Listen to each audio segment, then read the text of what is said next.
Hello and welcome to this edition of Bayou Time. I'm your host, Keith Weisheit, licensed clinical social worker. Thanks for joining us. However you may be joining us, we appreciate it very, very much. You know, it's during these times that we're so very thankful for the hard work that's being put in by all of those people really trying to make sure that our kids can get the education that they need. One of the people that's taking care of that is Jarod Martin, Superintendent of the Lafourche Parish School System. Jarod, thanks again for joining us. We appreciate it. Absolutely. Thank you for having me. Yeah, you know, I know people are kind of wondering how things are going, but boy, we've got some good news here with some of the schools since Hurricane Ida. Give us a little bit of some of those updates and maybe some of the really hard work that's paying off in your area. Absolutely. You know, I'd like to start with South Lafourche High School. That's a campus that took a real beating from Hurricane Ida, as many of our schools in the area did. When we had the students come back in mid-October, we were only able to get a section of the building up and running. And so we only had half the kids on campus each day. The other half were having to learn remotely at home. We are excited that we were able to open the other half of the building over the holiday break. And so all of those students are on campus. We still have a lot of work to do at South Lafourche High School. The gymnasiums, the auditorium, and other sections of the school still are unusable. But we've got an architect on the ground, and he is working to make sure that we get the entire building up and running, hopefully very soon. Wow, that's great news over at South Lafourche, and I know that there was so much hard work put into that, and it's great to have an architect on site there to be able to kind of coordinate the needs of that. Yeah, absolutely. We had a really great remediation team, and we have some business partners to thank for the speed at which the building was able to get up and running. There was a team of contractors that had their campers there, and they've just been working around the clock to get the building up and running. But the truth is that we were also just very fortunate. The building did not suffer the kind of damage that Golden Meadow Middle School, as an example, did.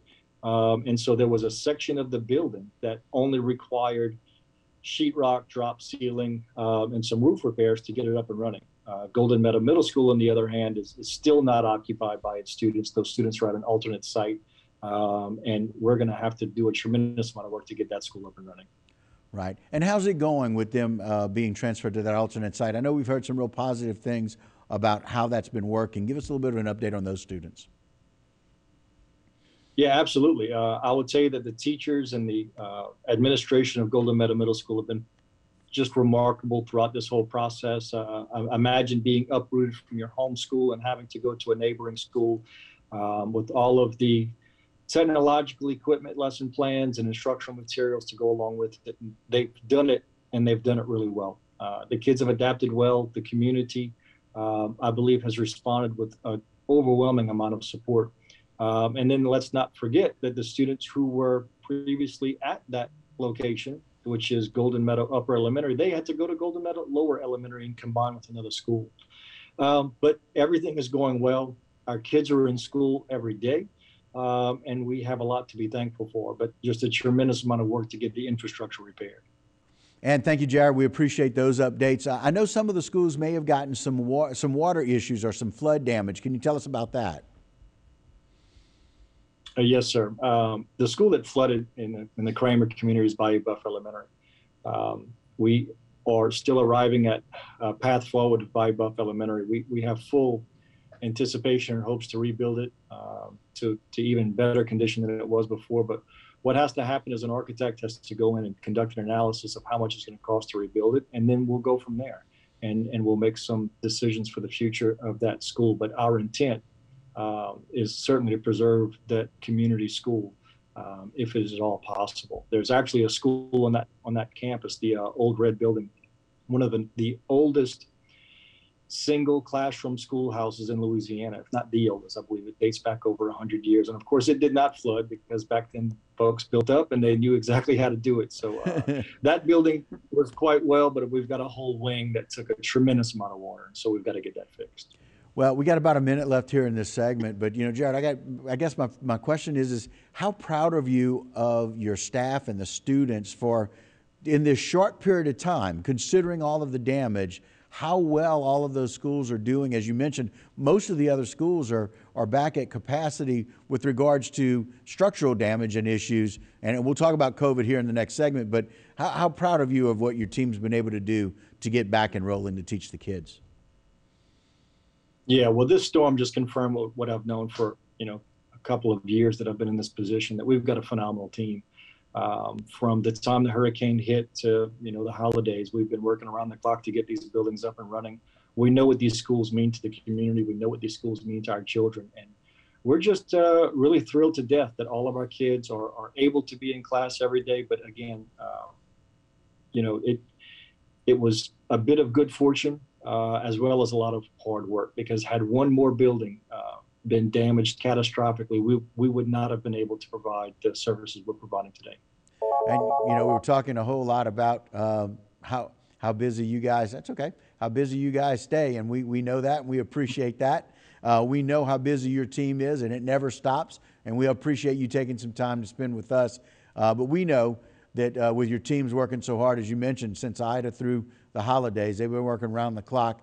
And we're fighting against some things that just won't go away now here for 2 years dealing with COVID. Tell us a little bit about how the school system is handling this new Omicron variant and what's happening. Yeah, so you really can't tell the story of COVID and its impact on the school system without first starting with staffing. We have been struggling to find people to fill our vacant positions for a while now. That includes teachers, clerical positions, and everything in between. Bus drivers. It has been very challenging to find people to fill these positions. And when you add to that this Omicron COVID variant that seems to be a little more contagious than even the last Delta variant, it's causing widespread absences, which is stressing the system even further. And of course, that's not unique to school systems.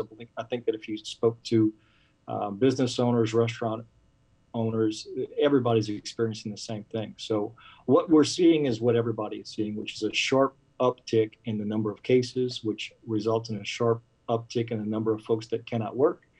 And it's being paired with a labor shortage. And so it's definitely making our job more difficult. And we are responding the best way we can to continue to provide the service that we're dedicated to provide, which is in-person learning for all of our students 5 days a week. We believe that to be the hallmark of a good school system, that you must provide those things. There's been a tremendous amount of data that would show you that virtual is not the same as in person, and that A/B is not as good as every day. And so with those things in mind, we're just attempting to do what it is we were doing in 2019 through 2022. And so as we continue with this next variant, can we talk a little bit about maybe what's different with regards to the guidelines about when they can come back and how long they need to stay out or quarantine? Can we talk a little bit about that as it affects the staff and the students? Absolutely. So there's some good news with the latest guidance. Previously, for children and staff members, the quarantining period was longer. And right now, the CDC guidance has reduced the quarantining period for either a close contact or somebody who tests positive, provided that they're asymptomatic, to 5 days. The quarantining period in the hallmark standard, according to the CDC, is still 10 days. And so we're asking that folks in those days 6 through 10 wear a mask. But they are allowed to come back to campus after only a 5-day quarantining period, which is a tremendous benefit to the school systems because we get to get our children back on campus and back involved in those extracurricular activities that they love so much. Yeah, and so that's really good news. And so we appreciate certainly being able to have those kids back on campus. Can we talk a little bit about the morale in the school system? Can we talk a little bit? We've talked about how resilient your team has been, how resilient our communities have been in recovering from Ida and dealing with this next uptick with the coronavirus. Can we talk about the morale and what you're seeing and what you're hearing from your staff?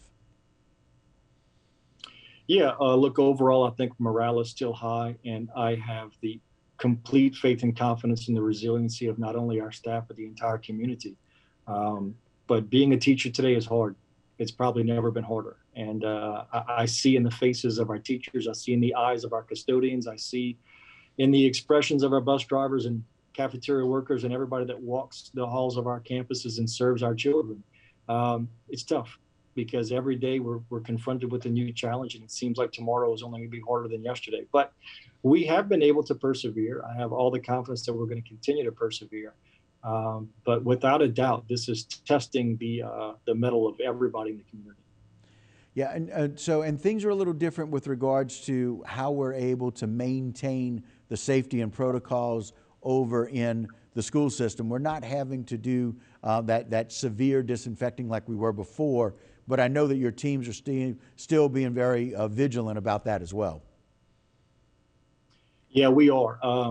We're still doing complete deep cleaning twice a day on our campuses using the disinfectants that have been authorized by the Department of Health to make sure that the buildings aren't harboring virus. But what we've heard from folks like Dr. Finger at Children's Hospital and Dr. Cantor and those folks in the Department of Health is that the in-person interaction is by far the most effective way that this virus transmits. And so while cleaning surfaces and maintaining a clean environment is always a good health practice, what we must do is limit that in-person close interaction, particularly with somebody that was a close contact, not wearing a mask.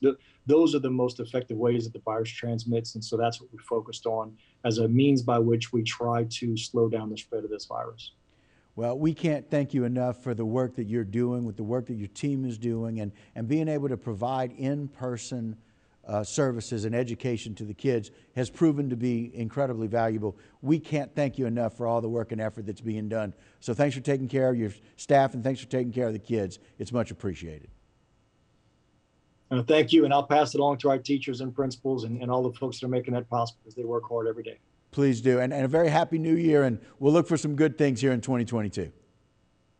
Absolutely. Happy New Year to you. And again, I'm very optimistic that in the next few months, this thing will slow down again. We appreciate it. Thanks again. And again, that's Jarod Martin, Lafourche Superintendent. All right, we're going to take a short break, but a lot more Bayou time when we continue. Don't go anywhere.